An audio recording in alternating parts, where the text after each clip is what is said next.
everyone, out here on the waterfront off of Commercial Street in Portland, talking with Executive Director of the Maine Lobster Marketing Collaborative, Matt Jacobson. Matt, thanks for coming out. Oh, thanks for having me. To talk about all that you're doing for Maine lobster industry all over the country. Before we get to some big, exciting initiatives, tell us a little bit about what the collaborative is all about. So we're an industry-funded group that tries to increase demand in Maine lobster. So what are you finding when you go out to different cities and states? I guess the first thing that we're surprised about is the level of ignorance about how to prepare lobster from chefs, let alone the general public.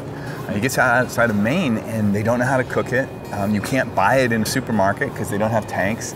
So that education process, the notion that there's new shell and there's hard shell and there's a difference in a seasonality, those things have been surprising to us at how little folks know. Are they intimidated, or they just don't have their hands and accessibility to it? I think it's some of both, but I think it's mostly intimidating. Nothing else comes to a chef's kitchen that's alive.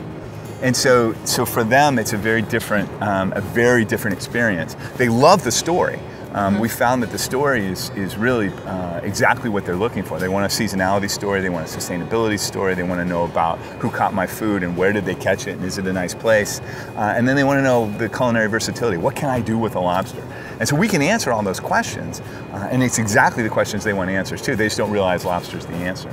So your team, along with some lobstermen and chefs, are heading to New York City, and we are going to be following you along. Tell us what we can expect in an event like this. We'll bring in 100 to 200 chefs and local media. We'll bring in a half a dozen lobstermen. We'll have a tasting table. We'll have a demonstration of new shell versus hard shell, and we'll tell them the story of Maine lobster. Good feedback? Are you feeling like it's really working? You're reaching a lot of people? We are. Last year, just in the earned media, just in the publications that wrote stories as a result of these events, we got 1.2 billion media impressions. That means that 1.2 billion people had an opportunity to read about our story in papers just in the United States. So we love lobster, obviously, here in Maine, so we eat it, the tourists come for it. How many pounds of lobster a year do we do here in Maine? Maine eats about 20 million pounds.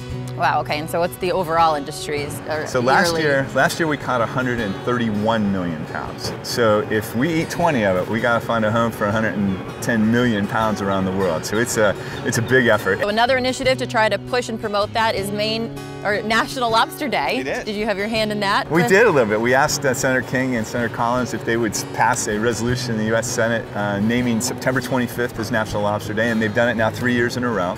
And last year alone, we got media that would have cost us more than about $500,000 in advertising had we bought it to talk about Maine lobster. So it's a really important, but kind of a fun way to get the word out. Absolutely. Well, thank you for helping with that, and our senators will be excited to check back after New York City to check in with everybody to tell you what we found and saw. And 25th, go out and get a lobster. Absolutely.